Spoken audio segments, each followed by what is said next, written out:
Brett McKay here, and welcome to another edition of the Art of Manliness podcast. For about the past year or so now, I've had Art of Manliness readers reach out, tweet me, and tell me about this book called Underground Strength by a fella named Even-Esh. Finally picked up a copy, checked it out, and it's awesome. It's all about tires and using stones and, deadlifts, just really basic strength training that resonates with me. I can see why I resonate with a lot of Art of Manliness readers and listeners. So I had to have Zach on the podcast discuss his philosophy towards strength training and talk about his book, Underground Strength. I think you're really going to like this. A lot of great actionable takeaways from this that you can start using today and incorporate into your own strength and conditioning routines. So Zach Even-Esh, let's do this. Zach Even-Esh, welcome to the show. Great. I'm excited to be here. All right. So you wrote this book called Underground Strength. That's sort of like this underground cult classic. I've had a whole bunch of Art of Manliness readers tell me about it. So before we get there, let's talk about the story of how you got into weight training. Because you talk a lot about the underground strength training. How you got into weight training is actually really interesting. You started off as sort of a bodybuilder, right? Yeah. So I've kind of been through the different stages of, I guess, if we put in general terms of fitness. So I began training in 1989. I was just finishing up 8th grade, so a long time ago. And even before that, my brother would always lift weights in his room. He had an old Joe Weider bench from Sears. He had sand-filled weights. And I would go and I would try to work out, and it would last for a few workouts, and then I would stop and start again. And that was throughout middle school, 6th, 7th grade. And I remember in 7th grade, like questioning myself, saying, what's wrong with me? Why can't I stay committed to working out? Is this something wrong with me? I was 12 years old at the time, questioning, if I had some sort of like unique problem that other 12-year-old kids have or don't have. And in the last few weeks of school of 8th grade, I started working out regularly in my brother's room, and I opened up for not the first time. This was a gift from our grandfather, the Encyclopedia of Modern Bodybuilding from Arnold Schwarzenegger. And I just started following those workouts. And I remember exercising at the beginning, something like a Monday, Wednesday, Friday. And then it became a Monday, Tuesday, Thursday, Friday. And I remember after 2 or 3 weeks, I was like, holy crap, I love this. I'm not stopping like I used to stop. And then, not long into the summer, I remember having like shirt sleeves cut off, and a girl in the neighborhood was like, oh my God, look at these biceps. And I remember thinking to myself, like I had arrived. That's awesome. So that was my beginning in training, and all the information back in the late 80s, the early 90s, not all of it, but really the stuff that was coming across my eyes as far as magazines and books was, very much what I call the pretty boy bodybuilding scene. There wasn't all this talk of compound lifts and squatting and deadlifting and doing power cleans. You just didn't come across articles like that. Although now I have a lot of old magazines from the 50s, the 60s, and even some magazines from the 80s where they had feature articles from Dr. Ken Leisner, who was one of the earlier proponents and students of Arthur Jones, who created Nautilus and the high-intensity training. And he had articles that I wish I had come across, because he had articles of college football players, NFL football players, his sons, talking about how he would get them to eat things like sending them to school with 12 tuna sandwiches and saying, the rule is you don't come home with these sandwiches and you don't give them away. So you find a way to eat them. And he had pictures of the boys using anvils and odd objects and, welded gas containers for farm walk implements. And I say, wow, that's the stuff I wish I came across. So, I was a bodybuilder in my earlier days, and I was influenced in the wrong ways. So as a high school wrestler, I looked very strong and imposing, but I didn't have, the performance that was required to be successful as an athlete, and even on a deeper level, it didn't really train me mentally to be tough, to be confident, to have, that instinct where I felt like I was prepared for battle, because my training was perfect. I would go to the gym. It was always isolation exercises, lots of machines and cables. So that, I learned the hard way that, yes, that stuff makes you look good, but it doesn't help your performance, physical or mental. So, I've been training since 1989 and I haven't stopped. So um, I'm 39 now. So 26 years of Yeah. training. Yeah, I thought your story kind of reminded me of mine because I started weightlifting too when I was in 8th grade, and I got the Joe Weider bench. I think I got it at like Service Merchandise. Do you remember Service Merchandise? I think I've heard of those. I mean, we had like Woolworths, we had Yeah. we I had independent sporting goods stores here. In New Jersey, there's a lot of malls, yeah. and my brother, would always save up money. He was a bus boy, then I was a bus boy. I remember we were bussing tables. I was in 6th grade, and he would always save his money and spend it on gym equipment. I remember I think I wrote about that in the book. He had us go to the sporting goods store at the mall where we had to ride our bikes across a pretty busy, Yeah, very yeah, busy yeah. highway. And I remember riding my bike back with the 20 pounds, the 10-pound plates in my book bag, and I just couldn't keep up with him. So he really inspired me to be strong. But I think I've heard of that store. I mean, Yeah, it was like one of these weird things. You went in there and then like you yeah, picked out what you wanted, and you had to, like call this phone and like they would like bring it up on a conveyor belt. I remember I was just really excited because it took me like a couple months to save up for it. And yes, then I set up in the garage and like yeah, I found like this like book from the 70s that my dad had that had some nice, like lifts, some sumo lifts and bench press right. and it was like it was awesome. I mean, I really wasn't pulling, pushing much weight or pulling much weight, but it scratched that itch and it began something that I still continue to this day. Yeah, I wish, I say I have a lot of books and I save them all so I could pass them on to my son, because I don't know what circle of, fads or gimmicks will come around next in the fitness world. And I want him to, that was obviously also a big inspiration behind the book, was I wanted something that my kids would be proud of.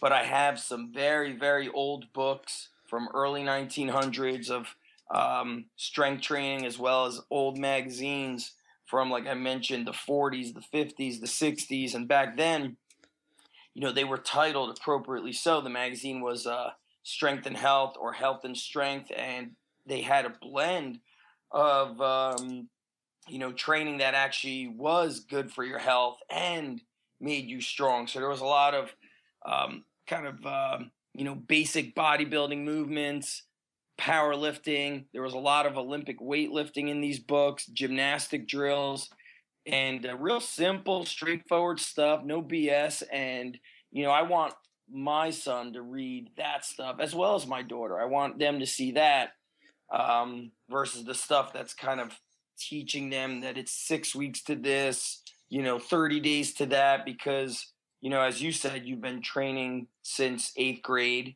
So over half our lives, or, well over half our lives, 2/3 of my life, I've been exercising for, and it's not a 30-day or 6 week, shortcut. It's a every day, all the time, all in process. Yeah, yeah. Yeah, I collect some of those old fitness magazines as well. Yeah, I'm surprised like how strong those bodybuilders were. Right? They were Yes. like genuinely strong and like yeah, the emphasis on gymnastics was always really it's always really surprising to see like, you need to do a handstand, Yep. right? This was Right. before 50 years before CrossFit where Yeah. people are doing handstands, but like they were doing it back in the golden age of bodybuilding. Right. They did. That's what, Muscle Beach was. They had the weight pit, and then they had all the gymnastic rings. They still have the traveling rings. They had the parallel bars. And even inside Arnold's encyclopedia, he talks about like his conditioning. He would ride his bike. He would sprint. He would swim out in the ocean. So even the big guys were doing that. And Dave Draper has spoken about that lots and lots of times. And that stuff always inspires me because they weren't closed minded. They weren't one sided. Yes, they were big, but they also wanted to have the performance aspect, and I thought that was something that is just, I love that. Yeah. All right. So you started lifting in your eighth grade, but then this Jersey kid, you became a bodybuilding champion in Israel. How did that happen? That's kind of a weird story Yeah, there. so I was born in Israel, and my family, we moved here. Well, we moved to New York. We moved to the States when I was just shy of a year. My parents always tell me that I learned to walk on the plane on the plane here. So we moved. We lived in the Bronx for about 4 years, and then we moved to New Jersey. And as I said, started getting into the bodybuilding, and that's what I fell in love with. I would look at these magazines and read them, and I purchased every book from the bookstores back when, long before the internet was out, back when people did buy from bookstores. And bodybuilding was just, I feel like bodybuilding and lifting weights saved my life. I talk about in the book how I started going through bouts of depression, and I was this is at the time I was started competing in bodybuilding. I was a freshman. It was the summer before sophomore year in college, so I just finished my freshman year in college. And every couple of years, we would go back to Israel to visit my grandparents. And my brother was in the Israeli military at the time, and he was telling me that there's this guy who owns this small gym now in town. Back then, there would be, I mean, you could not find a gym in Israel. I would just go do 20 sets of pull-ups every other day the years before that, going to Israel. But there was a gym there, and I went to that gym, and it was very, very small. I mean, it must have been like 500 square feet, 550 square feet, super small. The owner saw me, and I was 18 back at the time, and my brother introduced me to him, and he saw me and said, he goes, "You have to compete in this teenage Mr. Israel." It was called the Young Mr. Israel, 18 and under. And he's like, "It's in a couple of weeks." He saw me, I had a tank top on. He's like, "You need to compete." And I was going through this bout of depression, just really just broken down. And I was like, "Nah, I don't think I want to do it. I don't think I'm ready." And every day I'd show up at the gym and I would train, and he would ask me over and over, and I'd kept saying no, no. And then one day, one night at home, I remember I'm at my grandparents, and I'm just thinking to myself, like, what the hell? Like, I've always read all these bodybuilding magazines. I read Arnold's Education of a Bodybuilder hundreds of times. I mean, I memorized the book, and I wanted to live that experience of competing, and how he broke out of the Austrian military, broke over the fence to compete in the young Mr. Europe or the junior Mr. Europe. And I remember saying to myself, like, is this what you're going to do? You're going to be an excuse maker. You're going to be weak. You're not going to challenge yourself. And I remember I just said to myself, that's it. It's time to change. Time to, be a strong person. So the next morning I went to the gym, and I remember the day or two before that, the gym owner, Abner, said, "I'm going to give you one more chance. I'm going to ask you one more time." He had been asking me for 2 weeks. And I remember I got to the gym, and there was nobody in the gym. And he was just sitting there. It seemed like he was just waiting all day. I got there that night, late at night. I would usually get there. And he's like, "Okay, last chance. You going to do this or not?" And I said, "Yes, I'm going to compete." And he's like, "That's it. Let's train right now." And then we trained together. It was myself, the gym owner, and this guy, Joe, who was a former Army paratrooper, and he was trying to get into the Israeli SEAL team. And the three of us wound up training. It was like 2 weeks leading up to it, but we would train twice a day, all the time. I mean, it was just super intense. It was amazing, and I went on to win the Young Mr. Israel. And there was like about 20 kids competing, and it was amazing. We competed. Not, most bodybuilding shows are inside a high school theater, maybe a college theater, right? This was in an amphitheater. I mean, it was friggin' amazing. The stars, the sky was open. It just blew me away. So I competed, and I was age 18, and I won the young Mr. Israel. This was 1994. Okay, that's a long time ago. All right, so you jumped from bodybuilding, then you did a stint with mixed martial arts. How did that happen? Yeah, so I was, after, the young Mr. Israel, the next year I also competed a couple times and I took first place and second place in a few bodybuilding shows, natural bodybuilding shows, one of them. And then a little bit after that is when I graduated college. I became a teacher and I kind of was getting that itch to kind of defeat my inner demons. I was a high school wrestler and super disappointed in my performance as a high school wrestler, especially with the work I put into it. And as I got older, I started developing just a different sense of confidence. I mean, was feeling like a man. I wasn't afraid to go out and battle anybody on a wrestling mat. And I was like, man, I'm ready. I was coaching wrestling at the time. I was coaching at a middle school, high school. Um, and I was also, as I was an adjunct at a community college, an adjunct professor. And I remember I met up with the wrestling coach and wrestled with some of the guys, and I took it to him. And I was like, man, I could wrestle anybody. So at the time, it wasn't called mixed martial arts. It was called NHB, no holds barred fighting.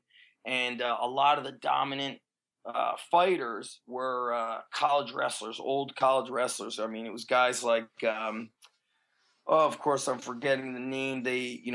Mark Kerr, guys, a lot of these Ohio State wrestlers, Kevin Randleman, Mark Coleman. I mean, they were the ground and pound guys. This is the early 90s. Oh, no, late 90s. So I'm looking and looking, and I find a place online, and it was a place about 25 minutes away, inner city, called. They were teaching shoot fighting. Shoot fighting was like open palm strikes. It was what they were doing a lot in Japan. So I went to that place and started getting involved with Muay Thai and Jiu-Jitsu, and there wasn't a whole lot of instruction. I mean, it was more like show up and just you're gonna wrestle, you're gonna box, anybody who's there is there to fight, and started doing that and started getting really into it. And there was I didn't compete in any kind of striking fights, but I competed in like the earlier days of the Grappler's Quest Nationals. I mean, today there could be probably 100 people competing in your weight class. When I competed, I think there was like 8 of us or 12 of us. And I had a super close overtime loss to a judo black belt. And I was so fired up. I was like, I will never lose again. And it also boosted my confidence, being I was just, my competitive days was only high school, 4 years of high school instruction. But I had been wrestling and coaching wrestling since the day I graduated high school. So my confidence was up and I started training hard, hard, hard. And I tore my ACL in training. And that was really the moment that changed my life and inspired me to become a strength coach, or just to become a coach in general. I was wanting to, in this weird way, save the world of combat athletes and help them train smarter so they wouldn't go through all the disappointments that I went through. And since then, I've just been like possessed. I don't know. I just refuse to lose at anything I do. I've been there before, the losses, so I know that the mindset is the key. So once I had that ACL injury, and then I had my ACL repair, it was like I started this mission where I was like going to change the world of training combat athletes. So from the get-go, I started researching business with training, and I started putting out information probably around 2003, maybe even 2004, something like that. It's definitely been well over 10 years that I started creating, ebooks and stuff like that. I mean, I was getting PDF, like Adobe PDF Maker bootleg editions off of eBay, to make a PDF. So it's been a long time. So tell us about okay, it seems like everything you've been your life so far, with the weight training when you're a teenager, the wrestling, the bodybuilding, the MMA, the grappling. led up to underground strength training. So, I mean, I guess what is the underlying philosophy of underground strength training? Yeah, when I was first asked that question, a guy was interviewing me and he's like, describe what you guys do. And at the time, the big fad was this quote unquote functional training where everybody was had to train on a stability ball, or you had to train on an unstable surface, or you were using all these expensive cable pulleys, and everything was just circus tricks. I mean, it was just crazy. And I wasn't doing that at all. I had guys swinging sledgehammers. I had them chopping wood. I had tree logs in the backyard where we would carry them, squat them. We were climbing ropes that were slung around trees. We were lifting stones. I mean, pushing trucks. And I just felt like we didn't follow any of those rules, and many of the popular coaches back then, they laughed at me. They were like, that's some stupid stuff. That guy's an idiot. And I think if I was younger, I would have cowered to that, and I would have, had my lack of confidence. But I was like, you know what? Look at our results. You can't argue with our results. The kids that I was training, the athletes, they were coming to me weak. They were not winning wrestling matches. They were not starting on the football team at all. I mean, some of them were, one kid broke a collarbone. He was so weak. And I started churning out kids that became all area football players, all state wrestlers, state champ wrestlers, all American wrestlers. And I looked at it like we weren't following the rules of what the norm was. But now the way I look at it is I just don't discriminate against anything that can make you stronger, faster, tougher. So I'm not the guy that says you only use kettlebells, you only use powerlifting. I feel like that's just a closed-minded way. It's an arrogant, way to think. I look at what is the best thing for this individual physically as well as emotionally. So the training I do is a blend of physical and mental, but we use all training tools from free weights to kettlebells to dumbbells to odd objects like, tires and, all kinds of different shape and size sandbags, stones. So when you see our training, you'll notice a wide variety of implements being used. And I found that it's great because it not just gets them physically stronger, but man, it gets people tough. It gets people tough. And even for people think, oh, he's just training high school athletes. I've got a good amount of adults that train with me, and it makes them tougher in life. It's just like they apply the struggles through our training and they become more successful in life because they're able to kind of look at life and lifting as the same. It makes them stronger. It teaches them how to handle obstacles from work and things like that. So underground is really just not discriminating against the tools or the methods that deliver results. So I'm really open-minded, and it's always evolving, constantly evolving. I think people are misconstrued with it because they feel like there's not a lot of science behind our training, which there is. There's a lot of science, but the most important thing is it's all application, because certain things look really good in these scientific training manuals written by doctors of exercise science, but they don't always hold true when you're actually training a group of athletes or a specific athlete, or sometimes those scientific, I don't know if I want to call them rules, but those scientific theories, they may apply better for one sport than they do for another sport. So there's a lot of things that I look at when I'm training, and I really individualize training for the person, for their needs, whether it's sport, life, whether it's the mental aspect that they need. I blend a lot of it together. So I don't just learn and incorporate stuff from the strength and conditioning world, but I also, a lot of people who follow me know I'm very much connected to the military, especially, the elite forces, of how they train. And I blend a lot of those things into what we do to maximize our results. That's what it's about, results. All right. So you got, you flipping through the book, you see a lot of like just cool exercises, like, yeah, splitting wood, the sledgehammer, tire pulls, but you also have squats, shoulder press, the barbell exercise as well. I mean, is there any type of programming with it? Or, I mean, how does, if someone were to do this, like, how would they decide like what they should do and for like how long? I mean, what's the Yeah. programming behind it? So in the book, I didn't just I gave sample workouts, broke them down into like sample beginner workouts, sample intermediate, sample advanced workouts.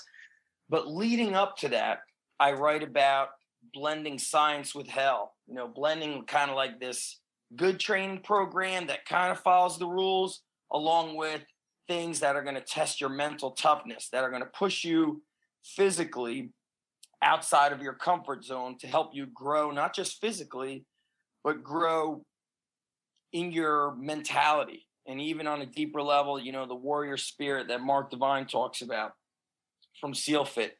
So when we train, some of our workouts could be full body workouts. Sometimes they're focused more upper body or focused more on lower body. But, a lot of our workouts, if you come and see our gym, see our guys training of all ages, we start with a warm up. It's a blend of just movement. Sometimes it's got gymnastic drills like tumbling and cartwheels. Other times it's got some light bodybuilding work in there, like dumbbell benching and maybe kettlebell clean and press, or some light kettlebell snatches, sled drags. So we're utilizing programming that is a blend of building strength, building muscle, and overall athleticism. So is there a program to follow? Yes, but I never give a blanket program and say this is what everybody needs. It all starts with, when I'm training people, how do they move? You might be very strong. You could deadlift 405, bench 315, but you can't do a push-up unless your hands are elevated, or you can't do a lunge. You don't have the unilateral leg strength or the stability in your ankles, knees, and hips to push yourself off one leg. So I look at those things before I determine this is the workout that everybody has to follow. To me, I want to see people having general fitness. You've got to be in shape. If you're all the way on one end of the spectrum, very, very conditioned, but then very weak, I'm not a fan of that. Or if you're very, very strong, but you're winded when you got to walk up a flight of stairs, or you can't play with your kids because, you're too big. Like, I don't like to see those things unless really that's your area of focus. If you're a power lifter, maybe that's where you're going to be. You got to chase the extremes. If you're a all out ultra marathoner, you may not have a lot of strength. Although I think many of them are kind of learning that, you don't have to be weak and also be to be an ultra runner or ultra swimmer or any of that stuff. So there's no set plan until I see that person move, because movement to me is number one. If you move like I want to fix that first and foremost.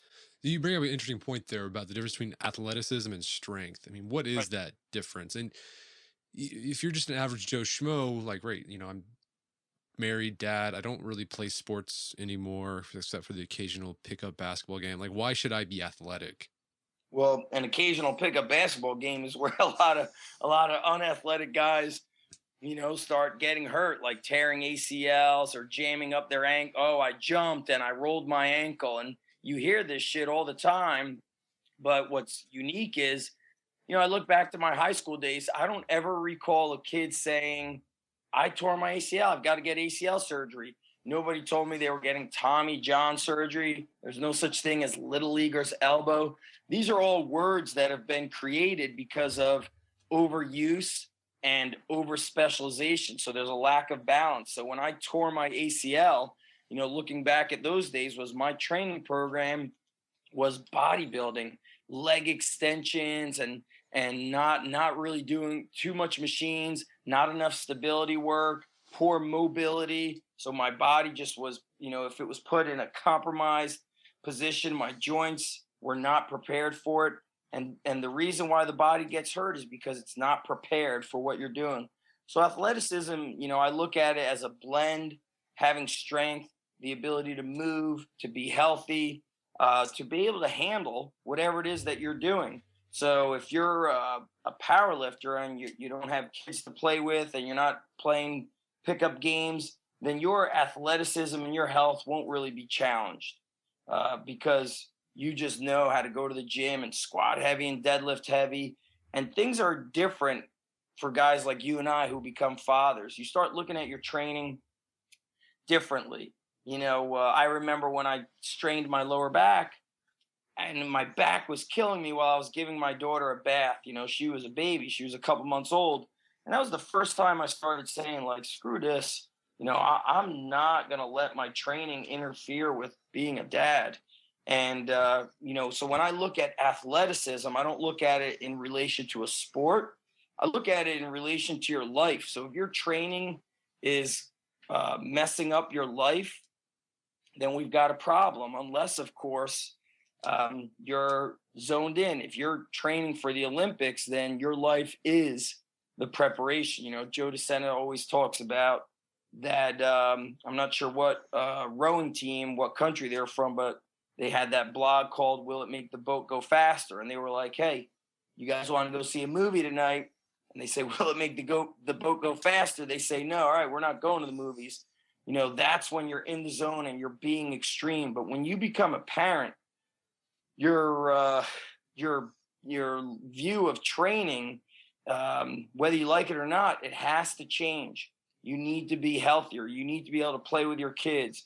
You need to be able to balance your training and not be on the extremes of basically beating the crap out of your body where you're unable to function with playing with your kids. And as you said, it doesn't have to be a pickup game of basketball. What if the kids out front want to play soccer, or you go bike riding? You want to be able to do those things. And to me, that's the most important thing to me. I don't care how much I squat, bench, or deadlift anymore, although I'm inspired to always lift heavier. I change my training anytime I feel that it's interfering with being a great father. Guys who are listening to this podcast right now, what can they start doing today to apply the philosophy of underground strength in their own life?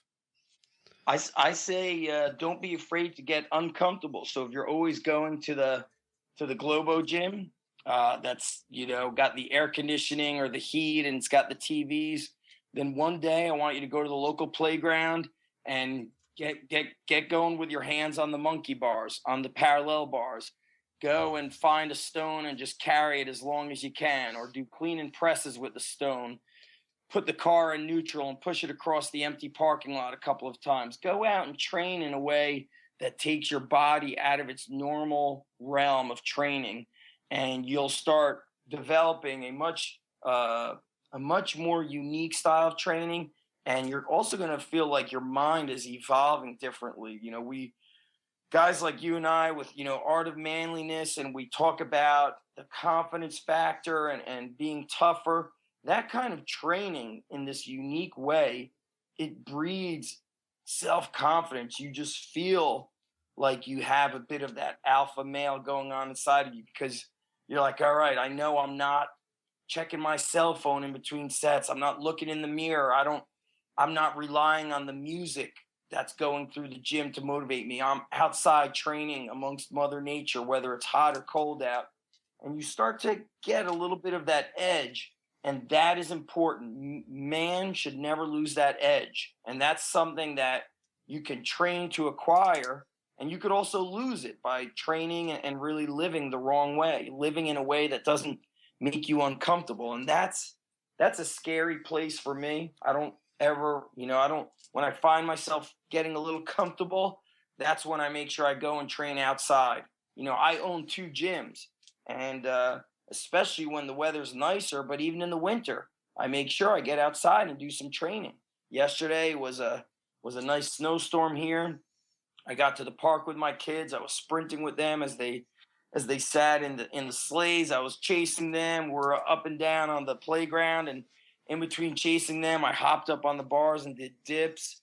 And doing that stuff, just it puts my mind in a different place. I start saying in the back of my head, like, yes, this is strong, training while the snow is blowing and nobody else is, out here training like this in the cold. It gives you a great confidence factor. And then I take that confidence and I apply it to my work in all factors of work, whether it's, my writing or my online or, being willing to do the things that other gym owners aren't willing to do.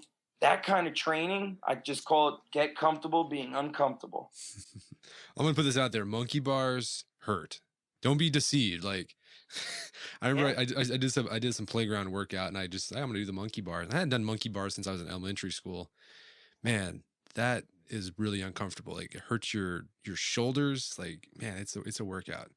Yeah, it's just because we're not 50 pounds anymore. Yeah, I know, exactly. Right? Yeah. So it's you're bigger, so using your body weight becomes much more challenging. And that stuff's important. You want to be able to move your own body. I'm a big believer in body weight and calisthenics style training before you're trying to lift the weights. I want to see guys that could do push-ups, jumping, sprinting, pull-ups, dips. I want to see all men being able to do that. Awesome. Well, Zach, where can people find out more about your work? Easiest way is go to undergroundstrength.tv. And if you just Google Underground Strength Coach, they'll see, wow, the Facebook, the Twitter, the Instagram, all the YouTube videos. We've got, I think, over 1,700 YouTube videos with training, wow, mindset, lots of stuff that could be easily applied. But undergroundstrength.tv would be great. And the Strong Life podcast, they could find that as well on the blog. Awesome. Well, Zach Even-Esh, thank you so much for your time. It's been a pleasure. Cool. Thank you, Brett. Thanks, everybody, for listening. Our guest today was Zach Even-Esh. He is the author of the book Underground Strength, and you can find that on Amazon.com. Well, that wraps up another edition of the Art of Manliness podcast. For more manly tips and advice, make sure to check out the Art of Manliness website at artofmanliness.com. And if you enjoyed this podcast, really appreciate it if you give us a review on iTunes or Stitcher, whatever it is you use to listen to your podcast. And also recommend us to your friends if you think it's worth that. That's the greatest compliment you can give us. Anyways, until next time, this is Brett McKay telling you to stay manly.